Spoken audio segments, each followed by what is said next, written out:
예, 시간이 되었으니 기도하고 시작하도록 하겠습니다. 기도하겠습니다. 하나님 아버지 감사합니다. 이렇게 주님 앞에 모여 함께 공부하고 주님의 말씀을 들을 수 있도록 우리에게 크신 은혜 허락하여 주심에 참으로 감사드립니다. 우리가 성경 지리를 배울 때 단순히 지식적으로만 알고 끝나는 것이 아니라 이 역사와 지형을 잘 알고 또 하나님께서 우리에게 어떻게 말씀하셨는지, 하나님의 구속사가 어떻게 이 땅 가운데 일어났는지 저희가 더욱더 알고 주님을 더욱더 사랑하게 하여 주시옵소서. 감사드리며 예수님의 이름으로 기도드립니다. 아멘. 페이지 17페이지 보시겠습니다.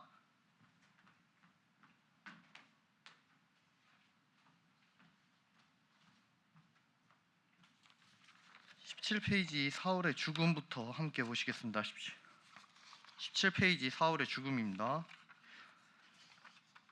이제 우리가 지난 시간까지 다윗이 어떻게 사울을 피해서 도망갔는지를 살펴보았습니다. 이제 다윗과 사울이 서로 헤어진 다음에 사울이 블레셋과 싸우러 나가는 장면이 지금부터 시작됩니다. 사울은 이 전투에서 블레셋과 싸우다 죽임을 당하게 됩니다.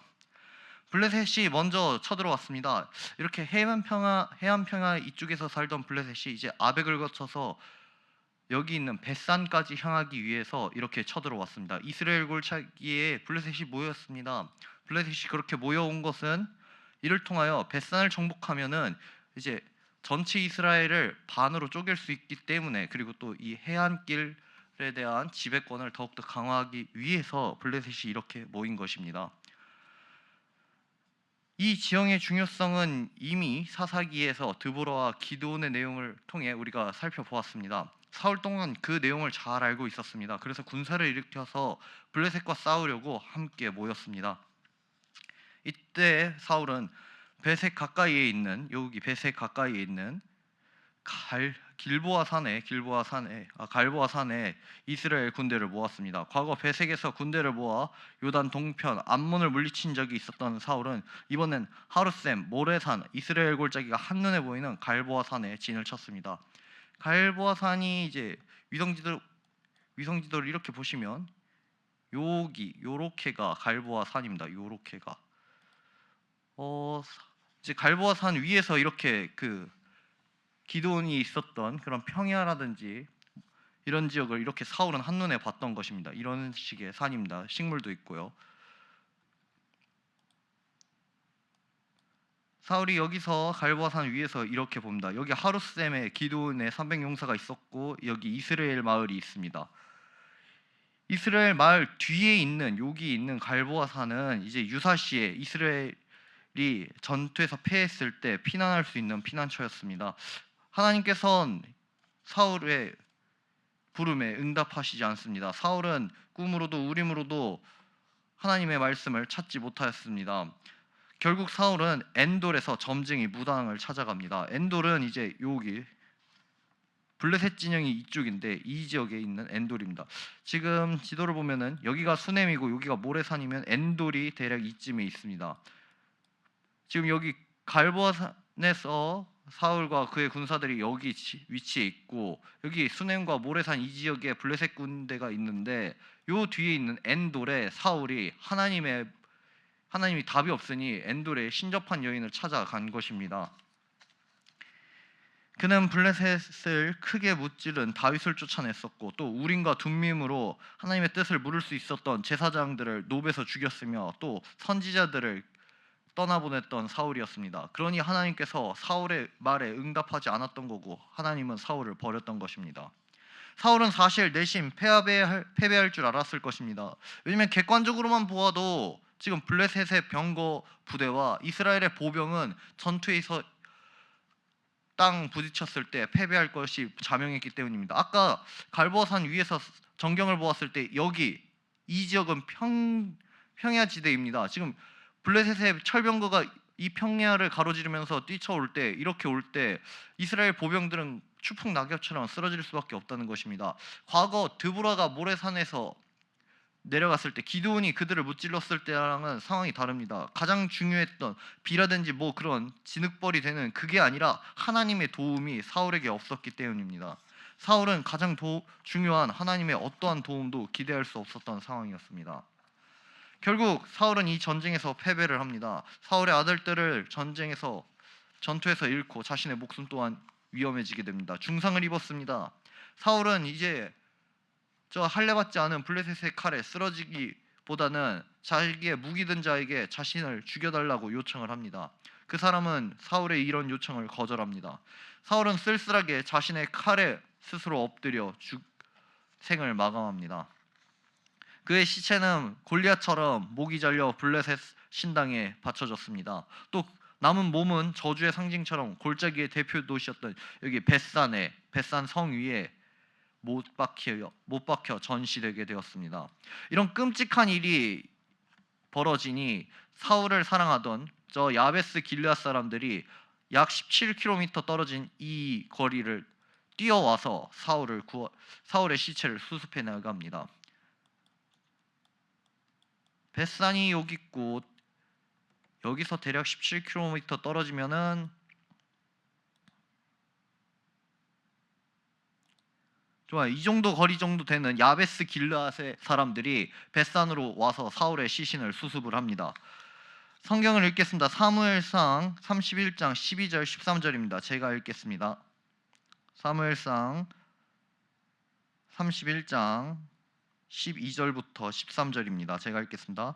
모든 장사들이 일어나 밤새도록 달려가서 사울의 시체와 그의 아들들의 시체를 벳산 성벽에서 내려가지고 야베스에 돌아가서 거기서 불사르고 그의 뼈를 가져다가 야베스 에셀 나무 아래에 장사하고 7일 동안 금식하였더라. 야베스 길앗 사람들이 이렇게 밤새도록 달려가서 사울의 시체를 수습했던 이유는 과거 사울이 처음 이 땅을 다스렸을 때, 이스라엘의 왕이 되었을 때 저기 길앗의 요단 동편의 암몬에게서 구했기 때문입니다. 사울은 그 사실을 그런 일을 하였습니다. 이 야베스 야베스 사람들은 사울이 있는 이 베냐민의 외가와 같은 지역입니다. 과거 사사기 마지막에 베냐민 시민 전쟁이 있었을 때 베냐민의 남은 남자들에게 여자들이 시집을 갔던 곳이 바로 이 지역이었고, 사울은 그 사실을 알고 암몬에게서 이들을 구했으며 이제는 이들이 사울의 시체를 수습을 하였던 것입니다. 그들은 죽을 각오를 하고 사울의 가족의 시체를 장사 지내 주었습니다. 다음으로 사무엘하 이제 보시겠습니다. 사무엘하는 이제 다윗의 통치입니다. 배경은 이러합니다. 다윗이 북쪽 이스라엘 골짜기에서 일어난 이 전쟁 소식을 듣게 되는 것으로 내용이 전개됩니다. 도피 생활 중 얻은 첫 아내 이스라엘 여인 아히노암이 있었습니다. 그녀는 장자 암논을 낳아 중요한 위치를 차지하게 됩니다. 이스라엘의 아히노암은 아멜렉 손에서 구원하였는데 사울은 이스라엘 전투에서 전사하였습니다. 굉장히 이 사무엘서의 이 대조적인 모습이 바로 보입니다. 다윗은 아말렉에서 이렇게 이스라엘 사람 아히노암을 자기 아내를 구하였는데 사울은 이스라엘 전투에서 목숨을 잃게 되는 이런 아이러니를 성경은 이야기하고 있습니다. 그리고 이 소식을 전한 사람이 놀랍게도 아말렉 사람입니다. 아말렉 사람은 사울이 죽었다는 사실을 다윗에게 전합니다. 그는 자신의 공적을 드러내기 위해 사울이 죽어갈 때 자신이 죽였고 사울 왕의 왕관과 팔의 고리를 가져오는 거짓말을 합니다.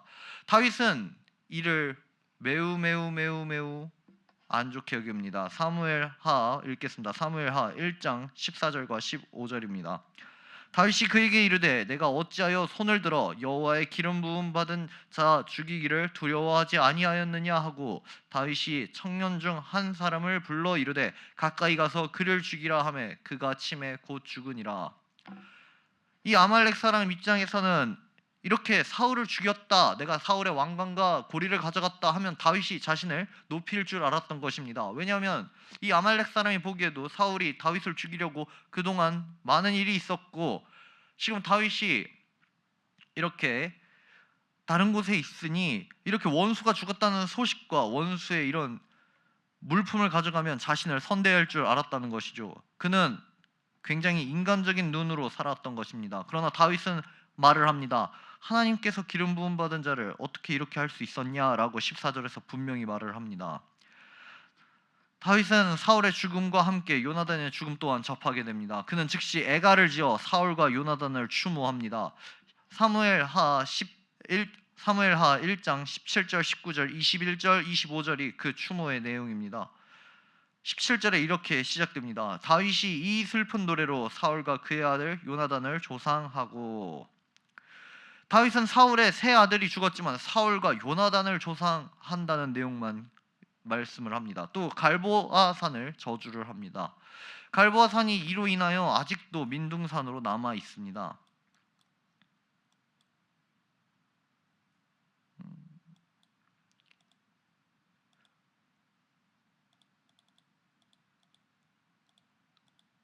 들판만 이렇게 있고,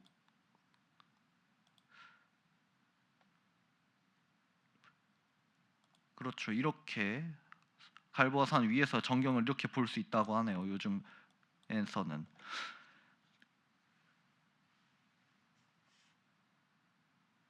다음으로 유다 왕 다윗 보시겠습니다. 지파와 연합입니다. 사무엘과 사울 왕의 죽음은 이스라엘의 심각한 지도력 공백이었습니다. 또한 이스라엘 골짜기에서 패배는 블레셋이 해변길에서 동쪽 왕의대로까지 나갈 수 있는 길을 열어주는 결과였습니다. 산지가 아닌 평야와 골짜기를 누비는 이 블레셋의 병거를 이스라엘은 당해낼 수가 없었습니다. 이런 상황 속에서 헤브론이 발빠르게 대응을 합니다. 다윗을 유다의 집을 다스리는 왕으로 기름을 붓습니다. 다윗은 7년 반 동안 헤브론에서 통치를 합니다. 앞에 5년 반 동안의 행적은 기록되어 있지 않지만 뒤의 내용은 기록되어 있습니다. 마지막 2년은 매우 어려웠을 것입니다. 다윗은 이 앞에 기록되지 않은 이 침묵의 기간 동안 향후 어떻게 자신이 살아갈 것인지 계획을 수립했을 것입니다. 그중 하나가 수도의 천도입니다. 다윗이 지금 있는 이 헤브론은 역사적으로도 전략적으로도 중요한 장소임은 분명합니다. 그러나 아쉽게도 이스라엘 전체와 소통하고 이스라엘 전체를 통치하기에는 이 헤브론이라는 이 지역이 부족했습니다. 왜냐하면 아무리 생각해도 이 헤브론이라는 지역은 이 이스라엘 전체가 이렇게 있으면은 헤브론은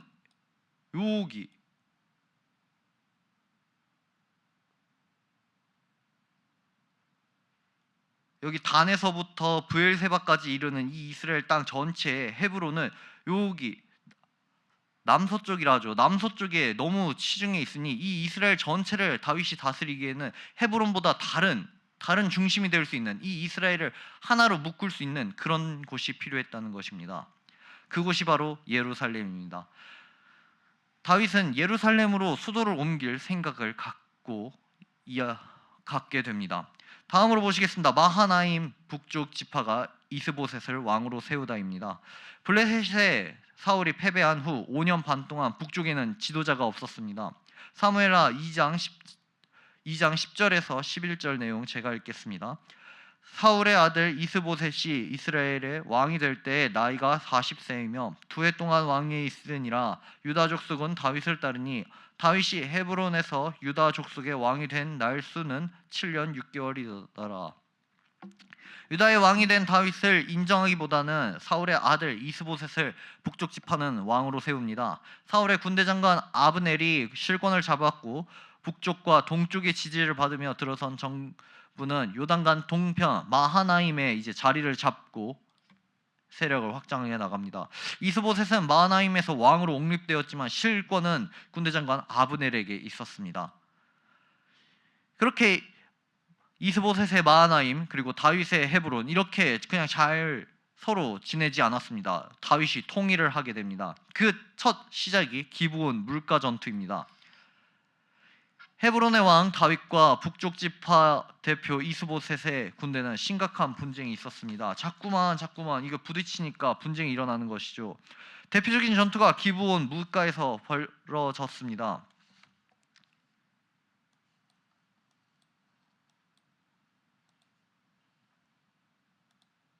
이 지역이 기브온 지역인데 요 근처에서 다윗의 군대와 또 이스보셋의 군대가 전투를 하게 됩니다. 각 진영의 군대 장관이었던 다윗 쪽의 요압 그리고 이스보셋의 아브넬은 군대의 진정한 용기를 자랑하며 상대방 옆구리에 칼을 찔러 죽이는 그런 전쟁을 벌입니다. 전투는 결국 다윗이 승리하게 됩니다. 그러나 이 전투에서 요압의 막내 동생 아사헬이 아브넬에게 죽임을 당합니다. 요압은 피해 보복자인 고엘로 아브넬을 죽이기로 마음을 먹습니다. 그런데 아브넬은 이제 전투에서 패배한 후 자신의 고향인 베냐민을 떠나 마하나임으로 갑니다. 무능한 이스보셋의 왕국은 몇 년을 버티지 못하고 무너지게 됩니다. 아브넬은 북쪽 지파들을 설득하여 이렇게 명분과 실력을 갖춘 다윗 왕을 옹호하자, 옹립하자라고 세우는데 앞장을 섭니다. 이런 평화 조약을 위해 찾아온 아브넬을 다윗은 극진히 환영하고 대접을 합니다. 여기서 말만 잘 통한다면 이제 북쪽 지파가 자신의 수하로 또 이스라엘이 하나로 될 수 있기 때문이죠. 비록 방금 전에 기본에서 전투가 일어났지만 다윗은 아브넬을 환대를 합니다. 이런 이스라엘 연합의 꿈이 그러나 무너질 큰 위기가 닥칩니다. 아까 말했던 요압이 이제 고엘로서 마하나임으로 돌아가려는 그 아브넬을 죽이는 사건이 일어났기 때문입니다. 다윗은 이 일이 절대로 자신의 계획이 아니었고 자신이 원한 일이 아니었음을 북쪽 지파에게 보여주려고 노력을 합니다. 금식을 하고 애가를 쓰며 아브넬을 선산이었던 막벨라 굴이 있던 곳에 장례를 치르게 합니다. 지금도 그곳이 있습니다. 여기 헤브론에 이제 막벨라 굴이 있는데 여기에 아브넬 그리고 이후에 이스보셋의 무덤을 세워줍니다. 한번 보시겠습니다.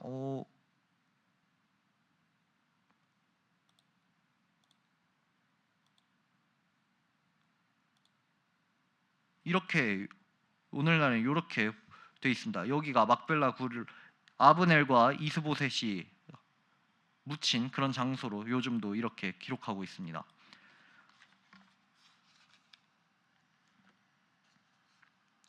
다윗의 이러한 모습들이 북쪽 지파를 안심시킵니다. 그의 뛰어난 지도력에 항복하며 다음과 같이 말을 합니다. 사무엘하 5장 1절 한번 보시겠습니다. 제가 읽겠습니다. 5장 1절입니다.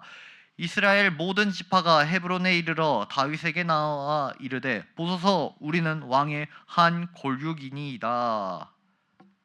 다윗은 요나단의 절름발이 아들이었던 무비보셋 또한 선대를 합니다. 이렇게 다윗이 온 이스라엘의 왕이 됩니다. 다윗은 단에서부터 브엘세바까지 온 이스라엘의 왕으로 세워졌습니다. 다윗은 왕으로서 새로운 수도를 세웁니다. 그곳은 에브라임 산지와 유다 산지가 만나는 지점이었던 예루살렘입니다. 당시 예루살렘은 베냐민 지파의 땅이었지만 아직도 여부스 족속이 점거하고 있었던 지역입니다. 유다와 베냐민의 완충지대로 역할을 하고 있었습니다. 다윗이 이곳으로 수도를 옮긴 것은 앞서 말했듯이 이스라엘 전체 지파와 소통하기 위해서입니다.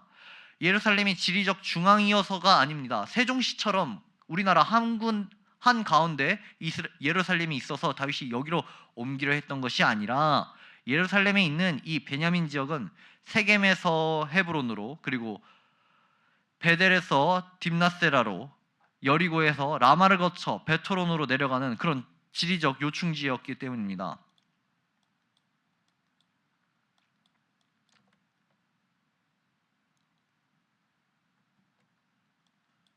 세겜이 여기 있는데 여기서부터 이제 쭉 길 따라서 여기 예루살렘을 지나서 바로 헤브론으로도 이렇게 이동을 할 수 있고 그 다음 위에 여리고에서 쭉 내려와서 예루살렘을 거쳐 이렇게 옆으로 살짝 가면 라마가 나옵니다. 거기까지 갈 수 있었던 그런 지리적으로 중요한 장소였기 때문에 다윗은 예루살렘을 수도로 옮깁니다.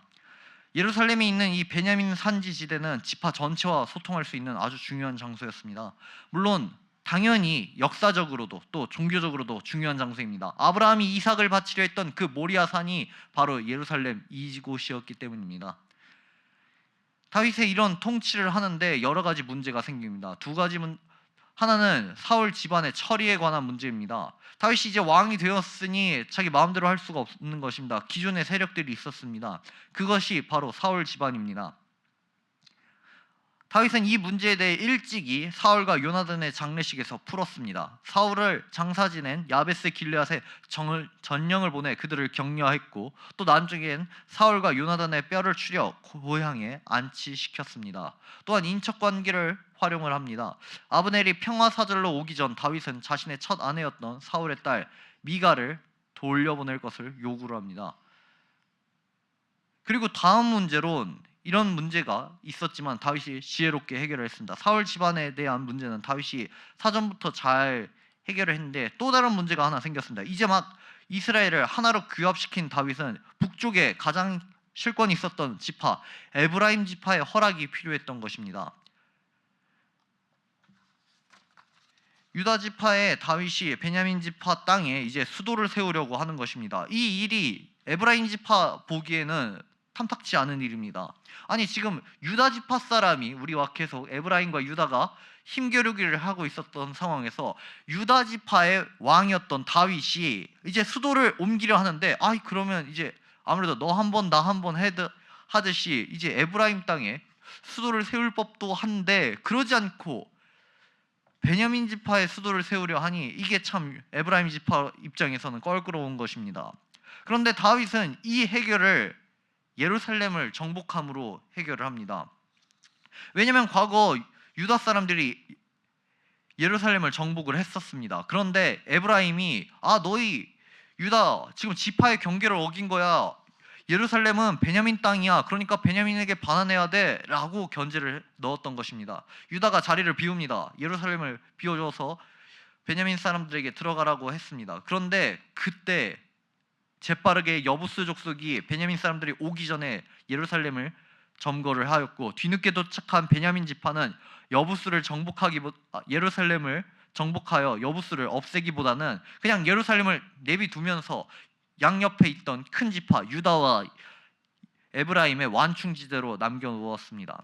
이런 상황에서 다윗이 그의 능력으로 에브라임에게 인정을 받습니다. 바로 예루살렘 성을 공략하는 것입니다. 그동안 계속해서 예루살렘 성은 정복되지 않았습니다. 왜냐하면 예루살렘 성이 굉장히 탁월한 성이었고 견고한 성이었기 때문입니다. 다윗은 전략가였습니다. 아주 지혜로운 사람이었습니다. 예루살렘 성을 어떻게 점령해야 될까 고민하던 다윗은 수로를 이용하면 되겠다라고 생각했던 것입니다. 다윗 성이 이렇게 있는데 이 성에서 제일 중요했던 것은 마실 물이었습니다. 실로암에서부터 또 여기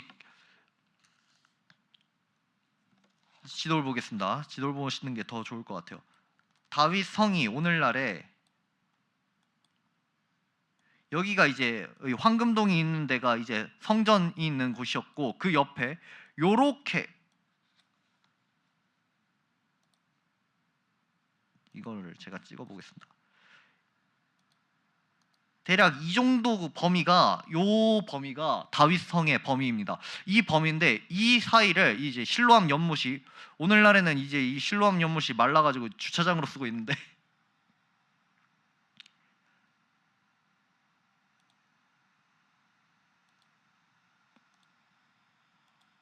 실로암이 이렇게 생겼는데 실로암에서부터 물이 쭉 나와서 이 다윗성 밑으로 쭉 하면서 마실 물을 주고 또 기온샘까지 뻗어 나갑니다. 다윗은 이 사실을 잘 알고 있었습니다. 그래서 이 성을 점령할 때 저 높은 견고한 성을 한 번에 부수고 들어가는 것보다 이게 또 평면이 아니라 좀 경사가 있습니다. 이 성을 한 번에 점령하기보다 저기 이 실로암 연못으로부터 오는 이 수로를 따라 들어가면은 충분히 점령할 수 있겠다 생각을 했던 것입니다. 다윗은 이 기온샘, 이 취약점을 공략하여 물 깃는 이 수로를 따라 들어와서 예루살렘 성을 정복을 합니다. 당연히 적들은 이곳에 대한 방비를 했는데 그렇게 강하게 하지 않았습니다. 왜냐하면 이 수로가 여기선 잘 안 보이는데 이거 안 보이는데 다음에 사진 가져오겠습니다. 수로의 길이 그냥 물 가는 이렇게 무슨 하수도고 이렇게 수평적인 길이 아니라 수로가 이렇게 직선으로 거의 경사가 너무 높이 돼 있어서 적들이 생각하기에 여기로 누가 들어오겠어 하는 그런 길이었던 것입니다. 근데 다윗이 이 길을 뚫고 들어오니까 적들 입장에서는 여부스 사람들 입장에서 뭐야 이거 어디서 온 거야 이런 입장이었던 것이죠. 다윗이 전쟁에서 승리를 합니다. 여부스 족속을 이깁니다. 거의 직각으로 된 이 상수도 시설을 다윗의 군대 장관 요압이 기어 올라가 여부스 족속을 무찌르게 됩니다. 이렇게 두 큰 일을 해결한 뒤 다윗에게 든든한 사람이 등장을 합니다. 두로왕 히람이 다윗을 도와줍니다. 두로가 어딨냐? 두로와 시돈 맨날 성경에서 자주 나오는데, 두로와 시돈은 여기 단에서 더 올라가서, 단이 여기면 조금 더 올라가서 여기가 두로와 시돈입니다. 요즘 오늘날에는 티레라고 돼 있고 시돈이라고 돼 있는 이 해안 도시인데, 이스라엘 땅이 여기까지, 요 악고에서 요 앞까지 여기까지고, 이 위쪽은 이제 성경에서 말하는 다른 지역입니다. 이곳에 두로 왕이 다윗을 도와줍니다. 다윗의 등극을 크게 기뻐합니다. 베니게의 수도 두로의 왕 히람이 다윗을 선대합니다. 왜냐하면 지금 아까 사울이 여기 이스라엘 전투에서 패배하여 블레셋에게 패배하였다라고 말씀을 드렸습니다. 사울이 패배한 것은 그냥 단순히 어떤 국지전에서 패배, 왕의 죽음 이 정도 수준이 아니라, 블레셋이 이제 이 해안길을 전부 장악하고 동쪽으로도 올라갈 수 있고 또 북쪽으로도 향할 수 있는 그런 일이 일어났던 것입니다. 그런데 다윗이 이제 왕이 되어서 블레셋을 물리치니 바로 턱끝까지 이 블레셋의 위험이 있었던 이 두로의 왕은 다윗이 너무 고마웠고 좋은 사람으로 보였다는 것입니다. 그래서 다윗의 등극을 그렇게 기뻐합니다.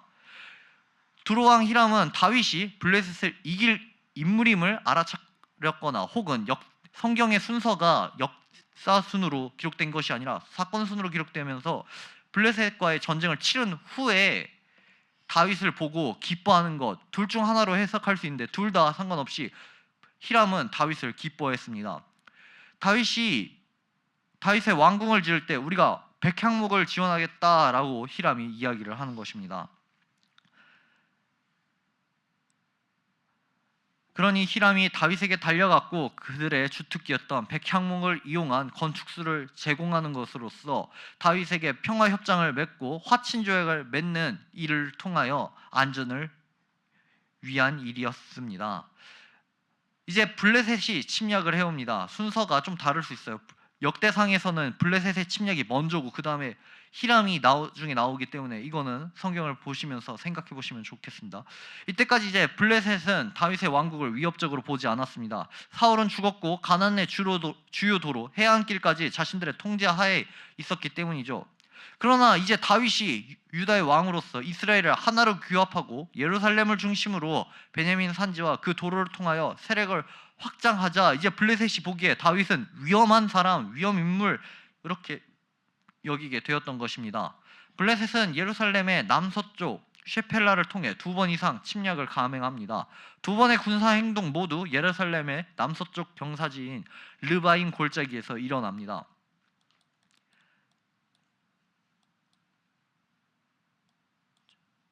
예루살렘이 여기 있으면 여기 이쯤에서 이제 블레셋과 다윗의 전투가 일어난 것입니다. 첫 대결에서 이제 다윗은 정면 돌파로 블레셋을 격퇴시킵니다. 사무엘하 5장 보시겠습니다. 5장 20절 제가 읽겠습니다. 다윗이 바알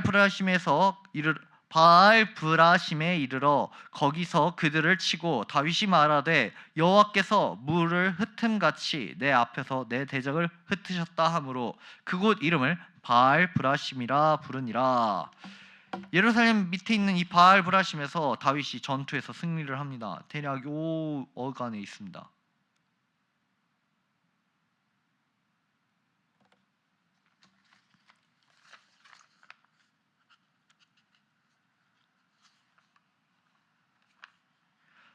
블레셋이 이렇게 산지에서 위로 올라오니, 첫 번째 이거 1번 보시면 되겠습니다. 첫 번째에서 이렇게 올라오니 위에서 아래로 공격하는 것은 매우 쉬웠습니다. 어려운 일이 아니었습니다. 다윗이 승리를 합니다.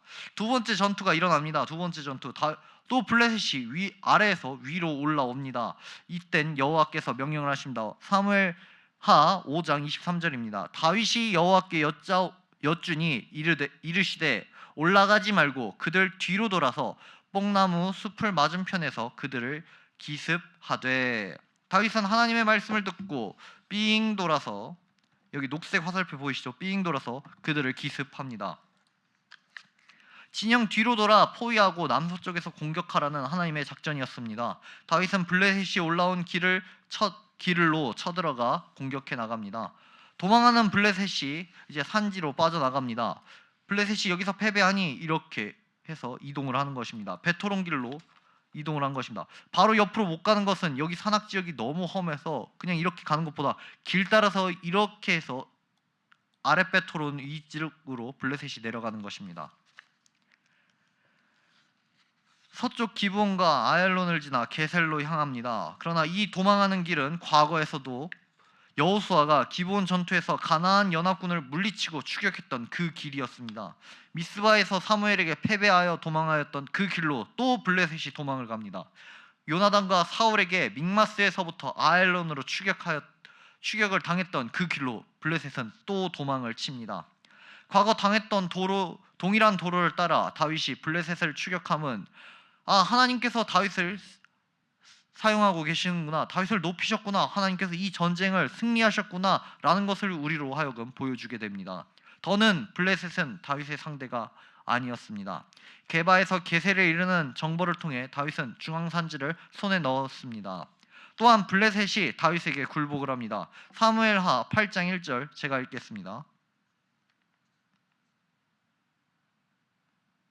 그 후에 다윗이 블레셋 사람들을 쳐서 항복을 받고 블레셋 사람들의 손에서 메덱 암마를 빼앗느니라. 정권이 확고해진 이 시점에 다윗은 예루살렘을 어느 지파의 땅이 아닌 수도라는 의미로 다윗성이라고 명명합니다. 이제 계속해서 성경에서 다윗성이라고 하는 것이 단순히 예루살렘에 다윗이 살았으니까 다윗성이구나 라고 생각하시면 안 되고, 예루살렘이 베냐민 지파의 땅으로 있구나, 이게 아니라 예루살렘이 이제는 다윗성으로서 이스라엘의 수도가 되었구나 라고 이해하시면 좋겠습니다. 다윗은 여러 어려움을 이기고 예루살렘을 수도로 세운 뒤 종교적인 중심지로 만들 계획을 갖게 됩니다. 예루살렘을요. 그것이 그 첫 일이 언약궤의 이동입니다. 그래서 언약궤를 바알 레 유다라고 불렸던 그 기랏 여아림에서 예루살렘으로 옮기려 합니다. 기랏 여아림은 기브온 족속이 사는 땅입니다. 지도 보시면 여기입니다. 기랏 여아림. 우리가 지난주 시간에 보았던 그 내용입니다. 사무엘이 아벡전투에서 패배한 그 일이 결국 블레셋을 거쳐서 언약궤가 기랏 여아림에 당도했고, 여기서부터 20년이 지나서 이제 다윗이 기랏 여아림에 있었던 이 언약궤를 예루살렘으로 옮기려 합니다. 검은 화살표로 표시된 이 길이 언약궤에 이동하는 길입니다. 기랏 여아림은 기브온 족속이 사는 땅이었습니다. 여호수아가 기브온 족속을 하나님의 집을 위하여 나무를 패며 물을 깃는 자로 삼은 후 기브온 족속은 언약궤와 깊은 관계를 가지게 되었습니다. 언약궤는 기브온 족속의 기랏 여아림에서 20년 이상 머물렀습니다. 하나님께서는 다윗이 이 언약궤를 가져가는 일을 거절하시는 것처럼 보입니다. 거절하십니다. 베레스 우사에서 언약궤를 옮기던 소가 뛰어서 우사가 죽는 일이 일어난 것입니다. 다윗은 이때 영문을 몰랐습니다. 하나님께 서운한 마음을 가집니다. 오벳에돔의 집에 언약궤가 멈추고 그곳에 오벳에돔이 축복을 받는 이야기를 통해 다윗은 생각합니다. 내가 잘못했구나 라고 생각을 하게 됩니다. 다윗은 하나님의 법궤란 하나님이 땅에 오심, 임재를 상징하는 것임을 분명히 깨닫게 됩니다. 따라서 법궤를 모셔온다는 것은 단순히 다윗 자신을 위한 일이 아니라 하나님이 진정한 왕임을 고백하는 의식이어야 했다라는 것을 다윗이 알게 되는 것입니다. 그러므로 이방인처럼 언약궤를 소로 싣고 가서는 안 되고 제사장이 짊어져야 했음을 다윗이 알게 되고 이 일을 시행합니다. 다윗은 시편에서 여호와는 나의 왕임을 수도 없이 고백을 합니다. 그리고 이 고백은 이제 다윗이 이렇게 정권이 확고된 다음에서도 계속해서 하나님은 나의 왕이십니다 라는 고백이 끊임없이 나오게 됩니다. 하나님은 아비멜렉이 바알브릿의 돈을 힘입어 왕이 되는 것을 거부하셨습니다. 사울은 하나님의 말씀을 듣지 않고 백성의 말에 귀를 기울여 하나님을 왕으로 인정하지 않는 모습을 보였습니다. 그러나 광야에서 훈련받은 다윗은 이 시험에 합격하여 세력을 얻자마자 언약궤를 새 수도 예루살렘으로 옮겨옵니다. 이는 에브라임의 실로에 있었던 하나님의 성전이 유다의 새 수도 예루살렘으로 옮겨졌음을 보여주는 것을 의미합니다. 이제는 에브라임과 유다의 싸움이 아니라 유다가 이스라엘 지파에 앞장서게 됩니다. 기럇 여아림에서 예루살렘에 이르는 가장 편한 도로는 기브온과 중앙 베냐민 산지를 경유하는 길입니다. 요 검은 길, 요 길입니다. 언약궤를 옮기기 위해 이 길을 선택했다면 베냐민 사람은 다윗을 흥분하여 열광적으로 춤추는 모습을 보았을 것입니다. 모두가 즐거워하는 이때 베냐민 출신이었던 미갈은 친척들에게 경박한 모습을 보인 다윗을 나무랍니다. 그녀는 진정한 왕이 누구인지 모르고 하나님 앞에 우리가 어떠한 존재인지 몰랐기 때문에 그런 소리를 한 것입니다. 결국 언약궤가 다윗의 성에 들어오게 되었습니다. 다윗이 이제 성을 건축하려 합니다. 성전을 건축하고 또 궁전을 건축하려 합니다. 두루왕 히람이 보내준 건축자들이 백향목 궁을 완성했을 때 다윗의 참 모습이 나옵니다. 히람이 이렇게 백향목을 통하여 멋있는 성을 나에게 지어줬구나, 이렇게 다윗의 궁전을 멋있게 지어줬구나 했을 때 다윗이 여기서 유유자적하며 누리기만 하지 않습니다. 선지자 나단을 부르며 말을 합니다. 사무엘하 7장입니다. 왕이 선지자 나단에게 이르되 볼지어다 나는 백향목 궁에 살거늘 하나님의 궤는 휘장 가운데 있도다. 다윗은 하나님께 죄송했던 것입니다. 과거에는 하나님도 휘장 가운데 있었고 자신도 천막 가운데 살았습니다.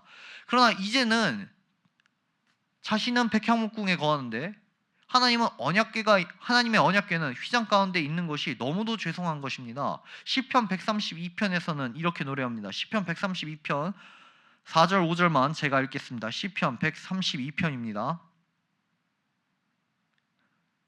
내 눈으로 잠들게 하지 아니하며 내 눈꺼풀로 졸게 하지 아니하기를 여호와의 처소 곧 야곱의 전능자의 성막을 발견하기까지 하리라 하셨나이다.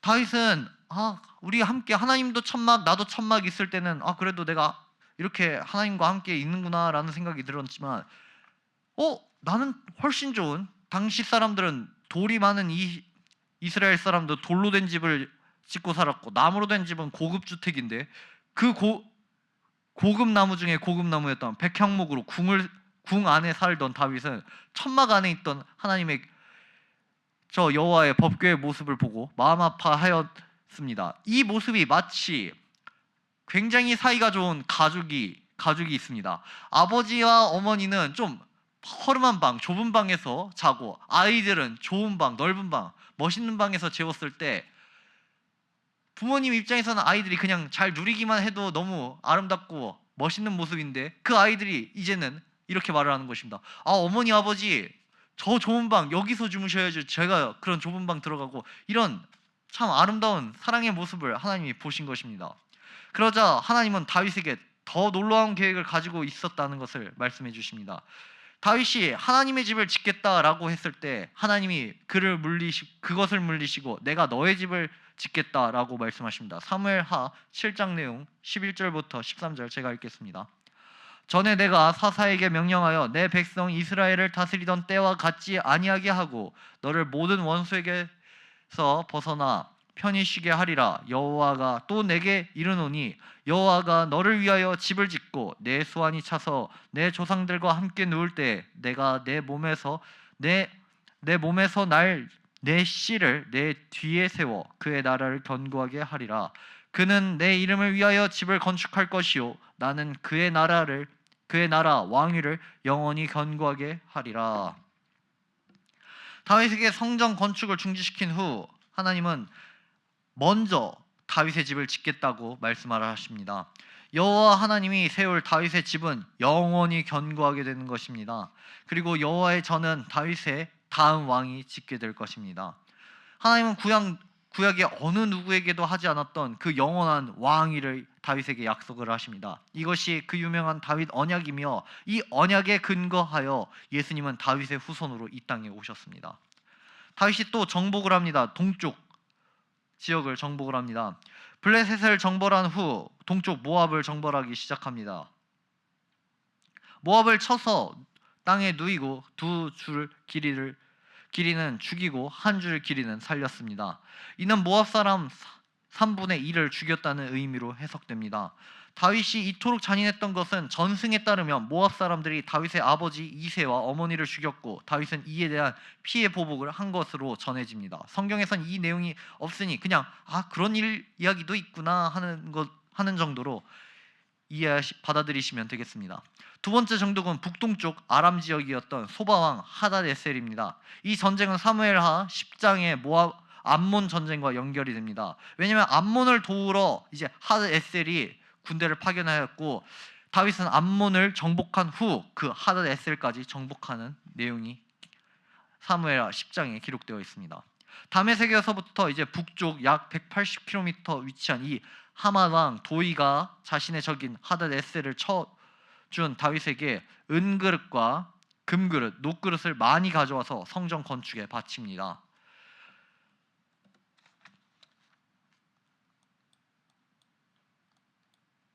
여기가 이제 다메섹입니다. 다메섹. 다윗이 이제 요단 동편에 여기 암몬과 하닷에셀을 무찌릅니다. 이 다메섹에 있었던 왕이 내 적을 무찔러줬으니 너무 감사해요 하고 은그릇, 금그릇, 녹그릇을 가져와서 다윗이 성전 건축할 때 쓰라고 바치는 것이었습니다. 하닷에셀 전투는 다시 남쪽 에돔과 연결이 됩니다. 이쪽 남쪽에 이쪽이 이제 에돔 사람들이 있었던 이 지역입니다. 에돔과 연결이 됩니다. 북동쪽 전투에 몰두하고 있었을 때 왜냐하면 에돔 사람들이 지금이니 하고 공격을 했던 것입니다. 수백 킬로미터 떨어진 장소에서 벌어진 전쟁은 다윗의 군대를 흐트러뜨렸고 힘을 뺐습니다. 이때 요압이 와서 아주 훌륭하게 전쟁을 수행합니다. 이 전쟁의 1등 공신은 왕의 대로입니다. 우리가 개관 시간 때 배웠던 여기 동쪽을 가로지르는 큰 길 왕의 대로가 있다고 했어요. 국제도로였던 왕의 대로. 이 길을 따라 요압이 활동을 합니다. 요압의 군대가 왕의 대로를 따라 재빠르게 달려와 반란을 진압합니다. 반란이 확산되지 않을 수 있도록 이 도로가 있었기 때문이죠. 서쪽은 이제 블레셋을 치고 두루에서 화친을 맺음으로 안전을 확보하였고 동쪽은 모압과 암몬 그리고 소바왕과 함께 에돔을 침으로 정복을 마칠 수 있었습니다. 다윗은 이제 동서남북 그리고 내부와 외부의 모든 곳에 평화가 오게 되었습니다. 다윗의 정복 전쟁이 이처럼 성공적일 수 있었던 것은 주변 열강들이 잠잠했기 때문입니다. 북쪽의 아수르는 아직도 내부 정비 중이었고 애굽은 쇠퇴의 길을 걷고 있었습니다. 하나님은 하나님의 사람들이 그의 뜻 안에 있을 때 주변 나라를 잠잠하게 하십니다. 세상의 역사는 큰 나라를 중심으로 기술하지만 성경은 하나님께서 그의 백성의 태도에 따라 큰 나라도 움직이심을 증언하십니다. 그런데 이 전복 전쟁 중에 다윗이 큰 잘못을 저지르게 됩니다. 이때부터 다윗의 인생이 내리막길을 가게 됩니다. 큰 오점을 남기게 되죠. 그 유명한 밧세바 사건입니다. 페이지를 넘기겠습니다.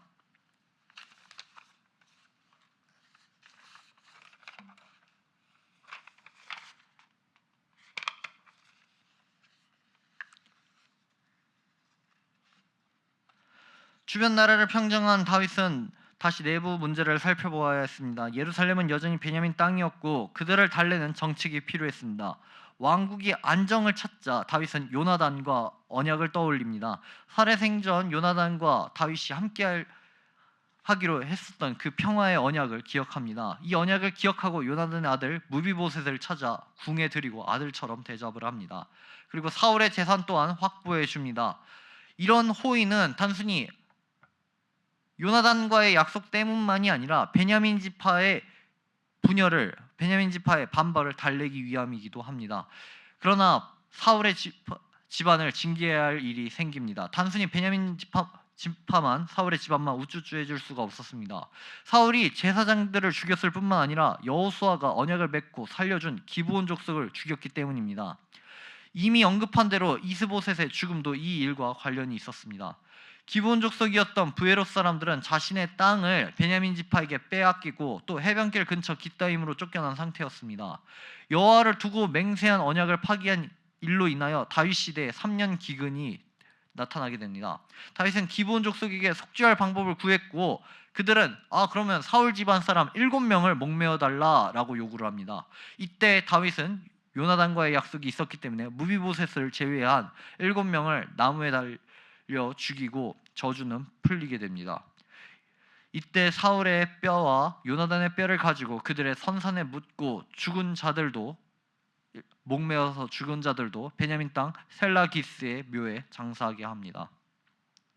암몬 전쟁, 아까 말했던 암몬 전쟁이 발발했을 당시 바세바 사건이 일어납니다.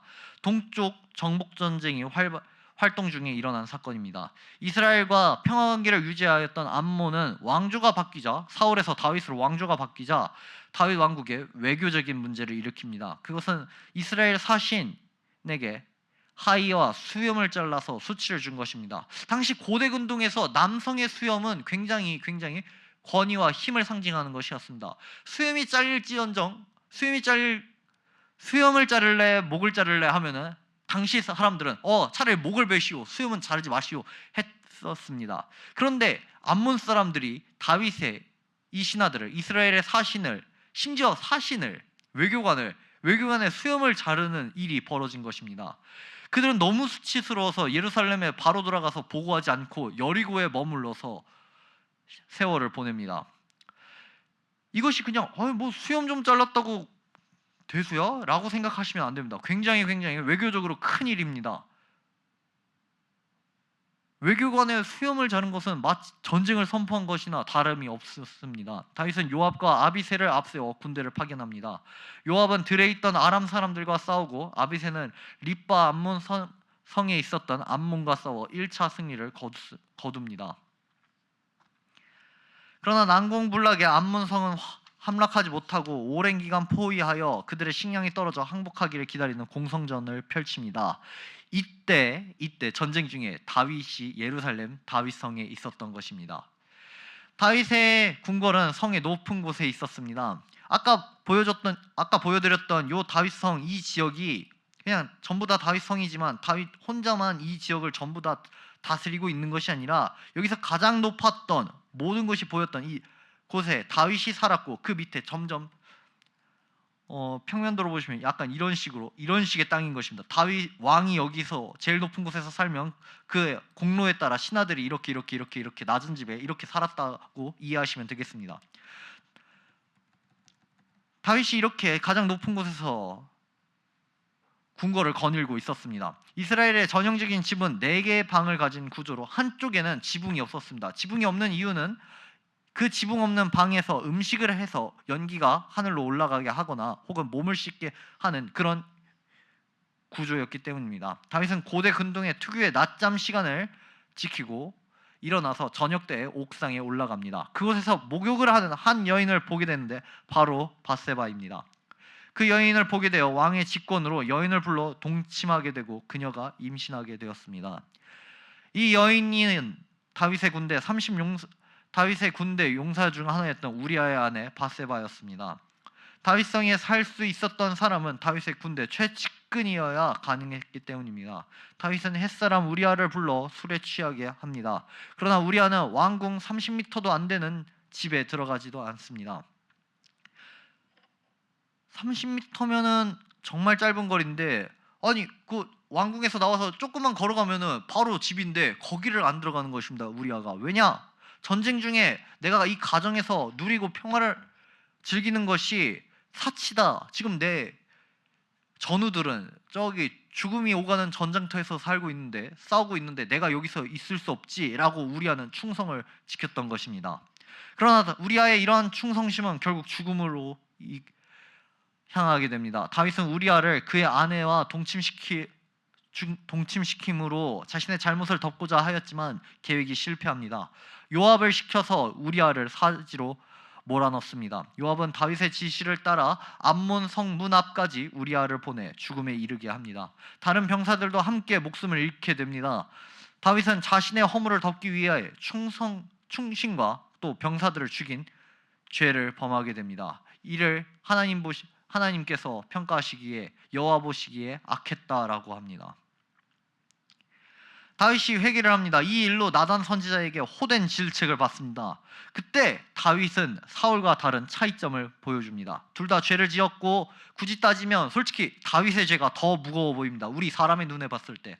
사울이 지은 죄는 사무엘이 오기 전에 제사 드렸던 거, 그리고 하나님이 진멸하라고 했던 그 모든 것을 진멸하지 않았던 거, 이게 사울의 죄입니다. 근데 다윗이 지금 지은 죄는 자신의 최측근이었던, 자신과 생사고락을 함께했던 그 용사의 아내를 범한 것, 심지어 이 죄를 덮기 위해 우리아를 사지로 내몰아 죽인 것, 우리아뿐만 아니라 그와 함께한 병사들까지 죽인 것입니다. 사람들이 보기엔 다윗의 죄가 더 무겁고 아무런 죄인 것처럼 보입니다. 그러나 하나님 보시기에 둘 다 죄입니다. 하나님은 이 죄의 크기, 경중, 이것이 아니라 그 죄를 짓고 어떻게 행하시는지를 묻습니다. 사울은 우리가 알다시피 죄를 지었고 회개하지 않았고 변명을 합니다. 그러나 다윗은 죄를 짓고 회개를 합니다. 두 사람의 죄는 종교적인 면과 도덕적인 면의 죄로 나눌 수 있습니다. 두 사람은 죄에 대해 질책을 받습니다. 사울은 종교적인 죄를 지었고 다윗은 도덕적인 죄를 지었습니다. 두 사람 모두 죄에 대한 질책을 받았습니다. 그런데 회개에서 두 사람이 크게 갈립니다. 다윗은 즉시 회개한 반면 사울은 변명으로 일관합니다. 다윗의 회개는 시편 51편에도 등장을 합니다. 다윗은 회개를 했지만 그의 죄악은 평생 다윗을 따라다니며 가시가 됩니다. 즉각적인 징계로 밧세바와에서 낳은 아들이 죽습니다.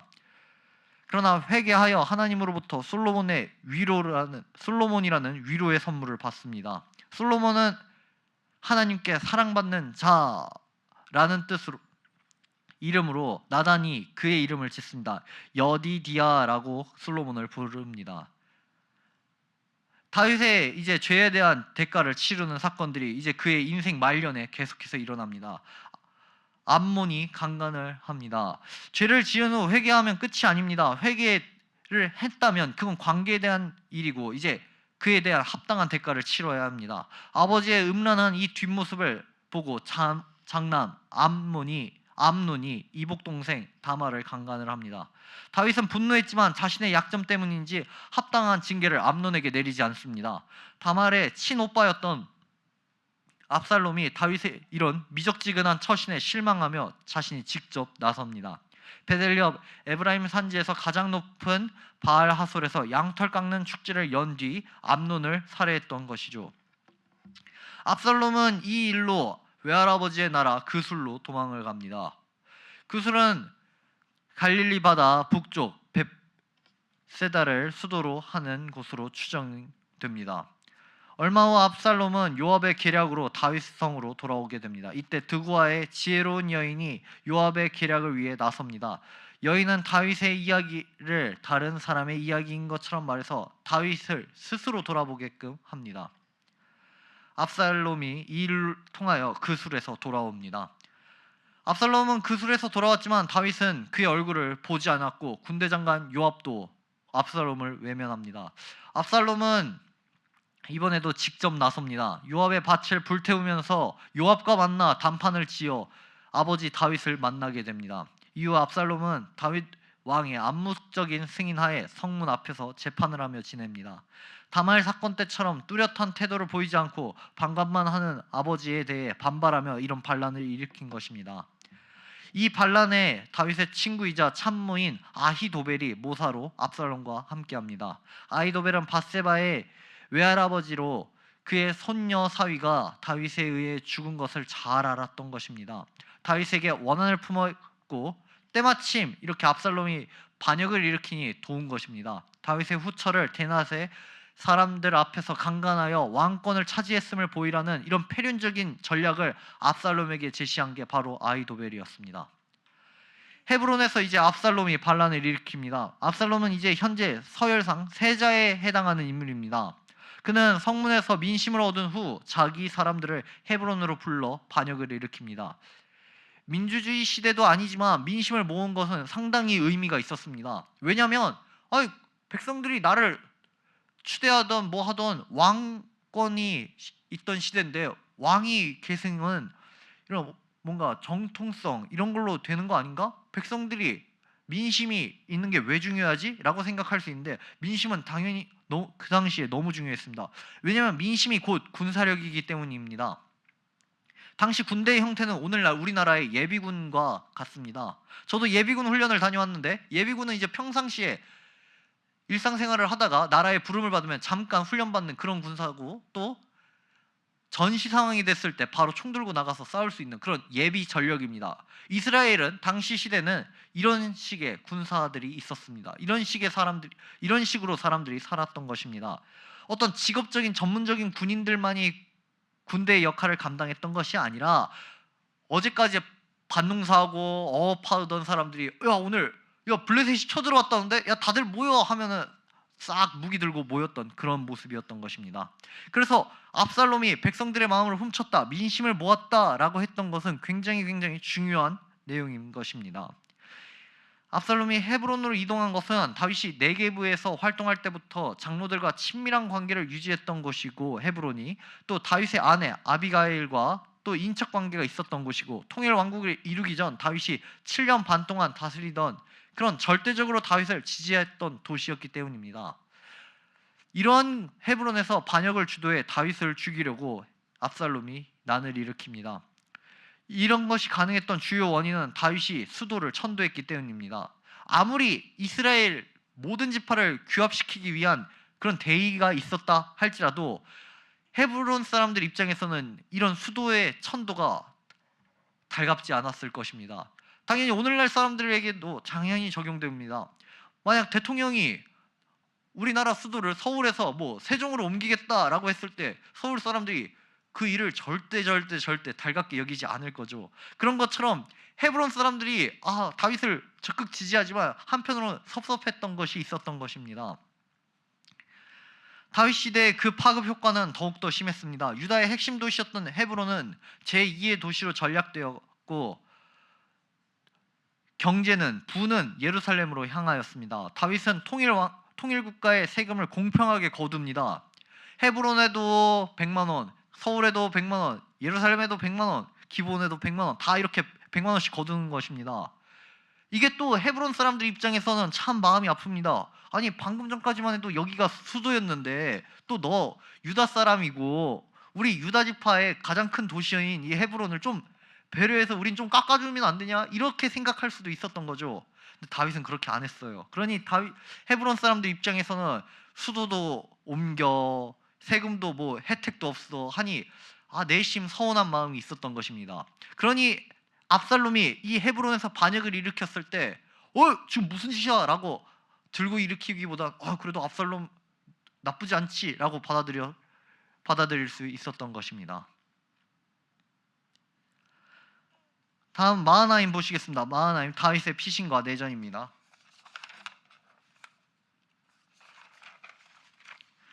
헤브론의 반란은 다윗에게 있어서 큰 위협입니다. 헤브론은 이제 예루살렘에서 반나절이면 도착할 수 있는 거리이기 때문입니다. 예루살렘이 여기 있고 베들레헴 여기 있고 헤브론이 여기 있습니다. 거리 꽤 되는데요? 라고 보이지만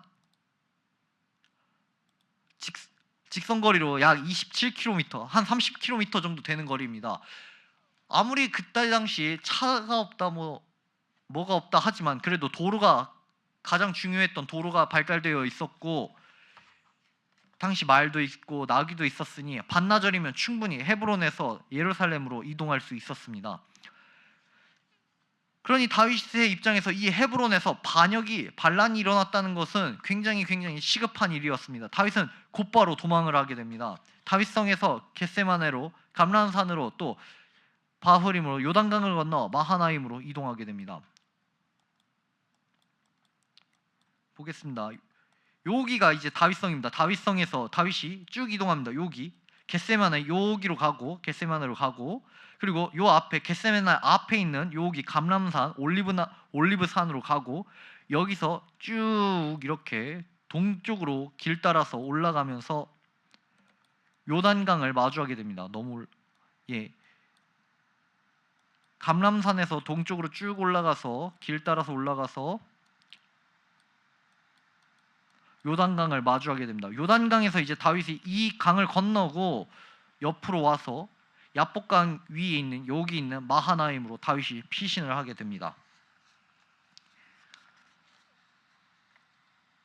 다윗은 너무 상황이 급했습니다. 나팔을 불어 전쟁을 준비할 수도 없었습니다. 반나절이면 올 그 거리에 반역이 일어났으니 빨리 도망가야 됐던 것입니다.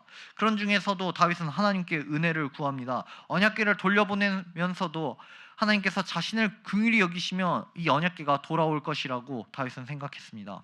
위기 중에서 하나님은 다윗에게 지혜를 더하십니다. 제사장 아비아달과 사독에게 궁에서 일어나는 일을 보고하도록 하셨고, 또 다윗의 친구 아렉 사람 후세를 궁전으로 보내 아히도벨의 계략을 무산시키도록 하셨습니다. 후세는 아히도벨의 계략을 무산시킨 뒤 그 정보를 제사장들에게 전달합니다. 제사장들은 그의 아들들인 아히마아스와 요나단을 전령으로 삼아 이를 다윗에게 전달하였고, 이때 베냐민의 바후림의 어느 여인이 압살롬에게 쫓기는 이들을 우물에 숨기고 그 위에 곡식을 널어 발각되지 않도록 해줍니다. 이 모든 것이 하나님께서 다윗을 지켜보호하신 것입니다. 아히도벨은 그가 세운 계략이 압살롬에게 채택되지 못하자 고향길로 가서 목을 메어 죽습니다.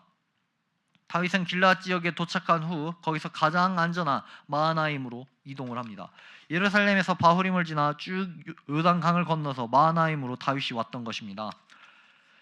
이곳은 과거 이스보셋이 2년간 수도로 삼았던 곳입니다. 압살롬은 후세의 말을 따라 군대를 모아 전쟁에 나섭니다. 그는 이스라엘 무리와 함께 길르앗 땅으로 향합니다.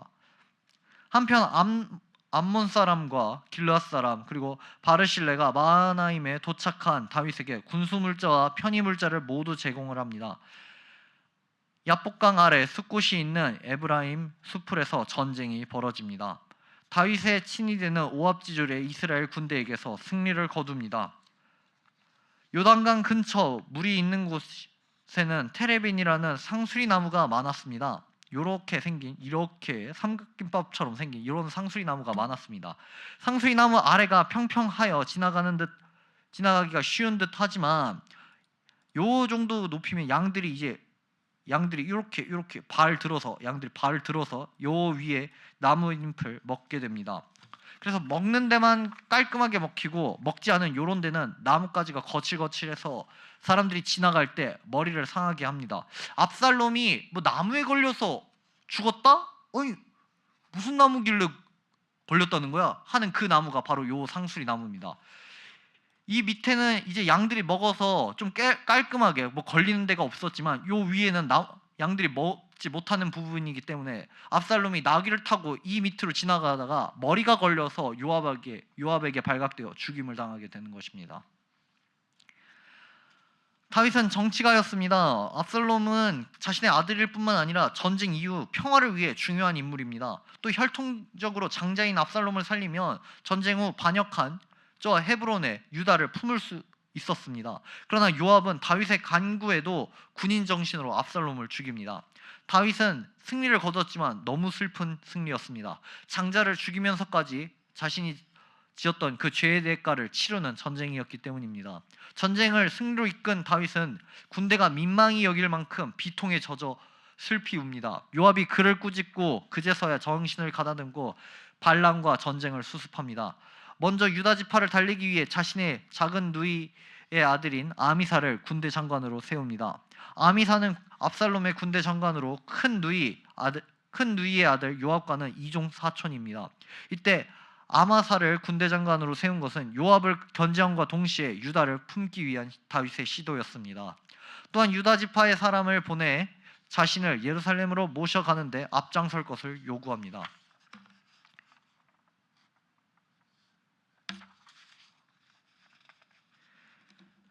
다윗은 예루살렘으로 복귀하는 길에 공과를 계산을 합니다. 다윗을 저주했던 시므이는 베냐민 지파 사람들과 함께 다윗에게 용서를 구하러 왔습니다.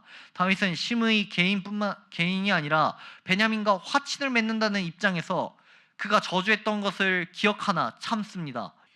그를 받아들입니다. 그러나 다윗이 죽기 전에 솔로몬에게 말할 때 시므이에게 보복할 것을 유언으로 남깁니다.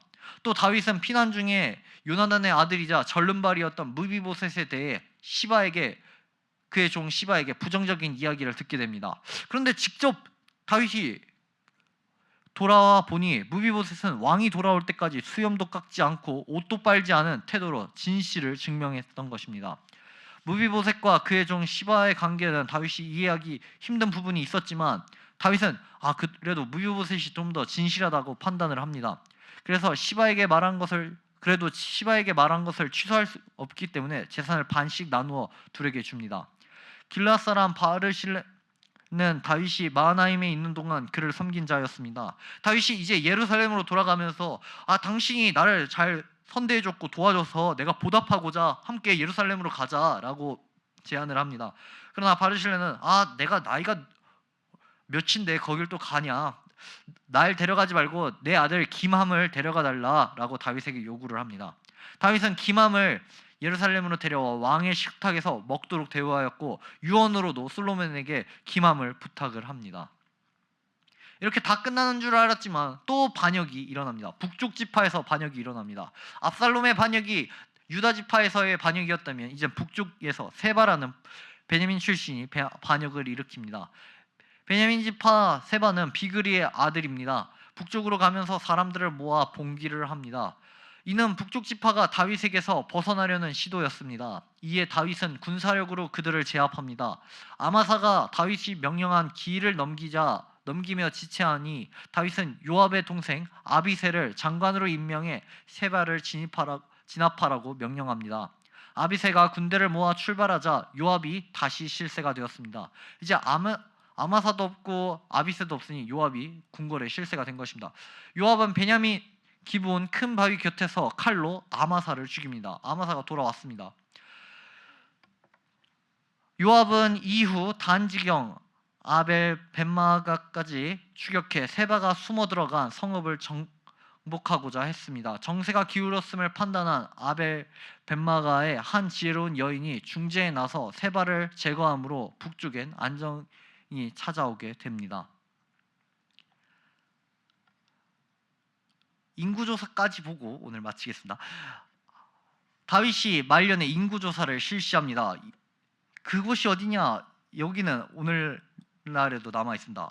타작마당은 이제 다윗의 성이 여기 옆에 있으면 여기 지금 황금동에 있는 이 지역이 예루살렘 성전이 지어지기 전에 여기가 아라우나 타작마당입니다. 이스라엘이 인구조사를 했던 적이 있었습니다. 하나님의 명령을 받아 실시된 적이 있었는데 그게 민수기 1장의 내용이고 또 출애굽기의 내용입니다. 그러나 인구조사의 의도와 방법을 지킬 것을 하나님이 명시하셨습니다. 왜냐하면 당시 인구조사를 한다는 것은 고대 근동의 국가들이 세금과 군사력을 증강할 목적으로 인구조사를 시행했기 때문입니다. 그러나 하나님은 인구조사는 레위인이 해야 되며 또 조사받는 사람은 각 사람이 속전, 히브리어로 코펠, 돈이라고 생각하시면 편하겠습니다. 돈을 내라 하셨고 또 하나님께서 인구조사를 받는 자마다 생명의 속전을 받도록 속전을 받도록 한 이유는 그들이 질병을 당하지 않도록 보호하시기 위함이었습니다. 자신이 장성하여 이제 이스라엘 공동체의 어엿한 일원으로 계수받게 된 것이 전적으로 하나님의 은혜임을 깨닫고 그 은혜에 감사하는 마음으로 또한 자신의 생명을 보존해 주신 하나님의 구속을 인정하는 마음으로 이 속전, 돈을 지불하라는 의미로 인구조사를 이렇게 하나님이 명령하셨던 것입니다. 만일 이것에 감사하지 않으면 하나님의 진노를 당하게 될 것이라 라는 뜻 또한 있습니다. 그러나 다윗의 인구조사 내용을 보면은 이스라엘에서 칼을 빼는 담대한 자를 조사하라는 인구조사였습니다. 하나님께서 말씀하신 이러한 내용이 아니라 다윗은 고대 근동에 흔히 볼 수 있었던 그런 내용으로 인구조사를 시행했던 것입니다. 군사력을 계수하기 위한 인구조사였습니다. 다윗의 인구조사가 그토록 질타를 받는 이유는 이런 내용이 있었기 때문입니다. 여기까지 하고 강의 마치겠습니다. 수고하셨습니다.